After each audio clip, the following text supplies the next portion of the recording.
Selamat pagi dan salam sejahtera buat kita semua. Di sini kami dari kelompok 7 yang beranggotakan Ajola Rizky Nusifera, Faradila Mairani, Erik Siboro, Raffi Octavianus Purba, Vokaso Elvin Samsimanung Khalid, Wanda Salsabila ingin mempresentasikan hasil diskusi kami mengenai inovasi hijau. Baiklah teman-teman, untuk mempersingkat waktu, di sini saya akan membahas mengenai pengertian inovasi hijau. Menurut Chen et al. 2006 mendefinisikan bahwasanya inovasi hijau sebagai inovasi perangkat keras atau perangkat lunak yang terkait dengan produk atau proses hijau, termasuk inovasi dalam teknologi yang terlibat dalam penghematan energi, pencegahan polusi, daur ulang limbah, desain produk, atau lingkungan perusahaan pengelolaan. Menurut Kammerer tahun 2009 mengidentifikasi bahwa inovasi lingkungan adalah semua jenis inovasi yang menghasilkan manfaat bagi lingkungan, mencakup semua perubahan dan kebaruan organisasi yang berupaya mengurangi dampak lingkungannya. Inovasi hijau adalah tanggung jawab bersama karena merupakan hasil produk dari pemerintah, sektor swasta, dan individu masyarakat. Dibandingkan dengan inovasi secara umum, inovasi hijau cukup kompleks dan membutuhkan kompetensi baru yang beragam. Untuk keberhasilan inovasi, pendekatan lintas disiplin yang memanfaatkan pengetahuan, baik internal maupun eksternal, jaringan dan sumber daya sangatlah penting. Baiklah teman-teman semua, saya akan menjelaskan tentang mengelola inovasi hijau. Perusahaan yang dapat mengelola perubahan secara proaktif dengan menggunakan inovasi hijau menggambarkan adanya hubungan positif antara penerapan strategi inovasi hijau dan kinerja perusahaan secara keseluruhan. Kemampuan organisasi hijau adalah kapasitas organisasi untuk terus menciptakan nilai baru dan kompetisi dalam mengejar inovasi hijau. Perusahaan saat ini tidak memegang kemampuan organisasi yang memadai untuk menangani masalah tersebut secara memadai. Untuk mengubah situasi ini, pertama perusahaan dihadapkan pada tantangan untuk menentukan bagaimana mengidentifikasi, mengembangkan, serta menyebarkan kemampuan inovasi hijau ke dalam kemampuan yang ada dan relevan. Kedua, perusahaan menghadapi reorientasi kemampuan mereka dalam perusahaan. Sering dianggap kompetensi dan menghancurkan motivasi. Perusahaan perlu mengembangkan cara-cara baru yang kreatif untuk menempatkan keberlanjutan dalam pengambilan keputusan strategi dan proses yang inovatif. Pengembangan inovasi hijau memerlukan interaksi dan kerjasama dari berbagai pelaku di semua tingkatan. Menciptakan infrastruktur komunikasi yang efektif merupakan langkah penting untuk memanfaatkan luasnya pengetahuan yang ada.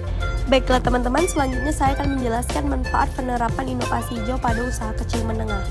Beberapa penelitian menunjukkan bahwa dalam mempromosikan proaktif lingkungan, perusahaan berusaha untuk secara positif mempengaruhi kinerja keuangan sesuai dengan ukuran kekayaan perusahaan yang berbeda dan saling melengkapi, atau biaya perusahaan dan diferensiasi perusahaan.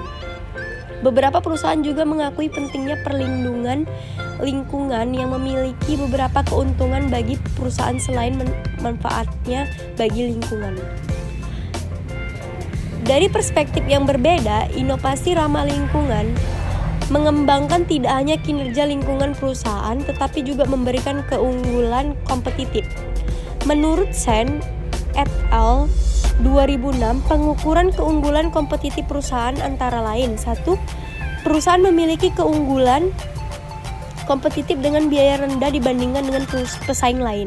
Yang kedua, kualitas produk dan layanan yang ditawarkan perusahaan lebih baik daripada produk atau layanan persaingan. Perusahaan lebih mampu melakukan R&D dan inovasi dari pesaing.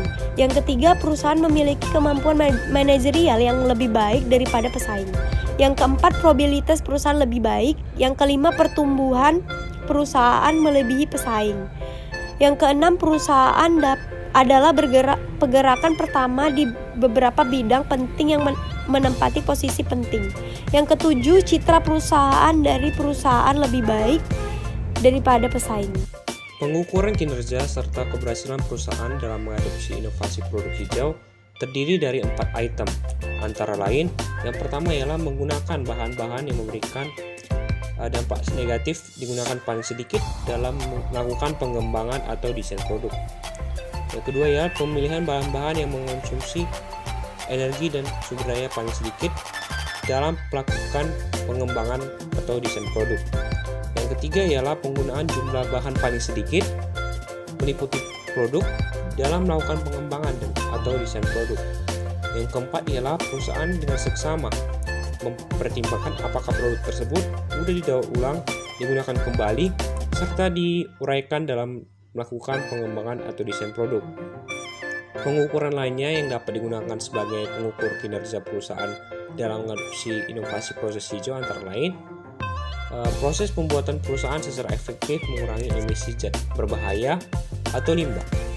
Yang kedua ialah proses pembuatan mendaur ulang limbah dan emisi yang memungkinkan mereka untuk diolah dan digunakan kembali. Yang ketiga ialah proses pembuatan mengurangi konsumsi air, listrik, batu bara, ataupun minyak. Selanjutnya adalah tantangan bisnis hijau. Dalam mewujudkan green and clean, terdapat tantangan yang dapat dikatakan tidak mudah untuk diselesaikan, mulai dari masalah yang bersifat teknis hingga konsep ekonomi dan politik yang disebutkan sebelumnya. Dari segi ekonomi misalnya, solusi ekonomi kapitalisme dalam menjaga lingkungan selama ini hanya tertuju kepada bagaimana pembangunan yang ada bersifat ramah lingkungan atau disebut friendly environment. Selain itu, juga mengatur bagaimana investasi-investasi yang ada tidaklah pada kegiatan yang dapat membahayakan lingkungan. Namun, dua solusi tersebut terasa dilematis karena dalam paradigma ekonomi kapitalis liberalis adalah bagaimana mencapai pertumbuhan ekonomi setinggi mungkin. Hal tersebut dilakukan atas asumsi semakin tinggi pertumbuhan ekonomi, maka akan semakin tinggi pula tingkat kesejahteraan masyarakat. Bisnis hijau akan menghasilkan produk hijau. Menurut Octavia pada tahun 2012, ada beberapa tantangan yang perlu diperhatikan dalam bisnis hijau, yaitu yang pertama harga. Ternyata meski pada umumnya kesadaran konsumen terhadap lingkungan terus meningkat, tetapi harga penawaran produk hijau yang masih tinggi menjadi pengaruh yang paling tinggi untuk memutuskan membeli produk hijau. Kemudian yang kedua adalah kepercayaan. Selain harga, ada juga masalah ketidakpercayaan konsumen pada label hijau atau eco-label. Konsumen Indonesia sebagian berpendapat bahwa informasi itu tidak akurat. Kemudian yang ketiga adalah edukasi. Informasi mengenai fungsi, manfaat, serta keunggulan dari produk hijau atau produk yang ramah lingkungan masih rendah, sehingga sebagian konsumen masih enggan membeli produk hijau dengan harga premium. Dan yang terakhir adalah target pasar. Target pasar untuk produk hijau adalah ceruk pasar karena targetnya adalah untuk konsumen yang peduli dengan lingkungan dan dalam membayar sejumlah uang untuk membeli produk hijau. Selanjutnya yaitu strategi bisnis hijau. Jadi, apa yang harus dilakukan jika akan mengembangkan bisnis hijau? Berikut beberapa langkah yang harus dilakukan dalam bisnis hijau. Yang pertama yaitu harga premium dengan harga terjangkau. Jika produsen tetap menawarkan harga premium, maka harus mengedukasi konsumen adanya extra value dalam produk hijau yang ditawarkan, seperti keunggulan, perbedaan dari produk non-hijau maupun produk hijau yang ditawarkan lebih terjangkau, kualitas premium, dan lain-lain. Nah, target pasar harga premium terbatas pada ceruk pasar. Sedangkan jika produsen produk hijau menawarkan harga yang lebih terjangkau bagi konsumen, produsen cukup mengedukasi perbedaan produk non-hijau dengan produk hijau yang mereka tawarkan. Nah, target pasarnya akan lebih luas dibandingkan dengan harga premium. Pasarnya lebih massal. Strategi selanjutnya itu bisa dengan komunikasi dan edukasi. Memberikan informasi seperti melakukan komunikasi lewat iklan, memberikan edukasi pada konsumen seperti seminar mengenai lingkungan, open factory bagi pelajar ataupun masyarakat umum, melibatkan konsumen dalam proses CSR, misalnya dengan ikut berpartisipasi dalam acara yang diadakan oleh perusahaan yang berkaitan dengan lingkungan seperti penanaman pohon, sepeda santai, gerak jalan.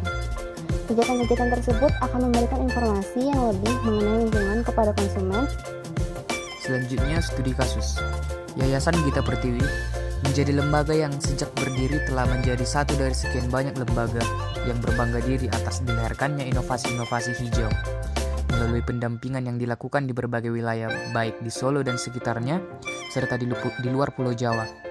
Gita Pertiwi selalu mencurahkan waktu, tenaga, dan upaya untuk merangsang kelompok dampingan melahirkan inovasi baru yang bermanfaat bagi masyarakat dan tanah bumi. Beberapa inovasi hijau yang dihasilkan masyarakat mitra kerja kami, pengembangan padi Rati Rahayu oleh Surati, pengembangan berbagai pupuk dan pernak oleh petani, pelestarian burung hantu untuk pengendalian tikus di Pulau Harjo, tenun klasik ATBM warna alami, Klaten. Kemudian yang kedua, Apple adalah perusahaan IT yang didirikan pada 1 April 1976 oleh Steve Jobs, Steve Wozniak, dan Ronald Wayne.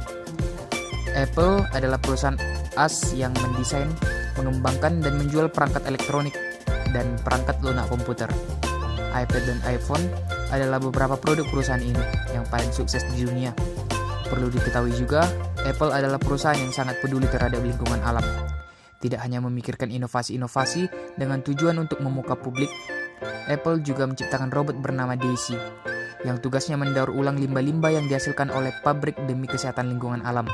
Selain itu, Apple Park yang merupakan kantor utama Apple di California menggunakan atap bertenaga matahari untuk penerangan bahkan untuk semua kegiatan operasional di kantor.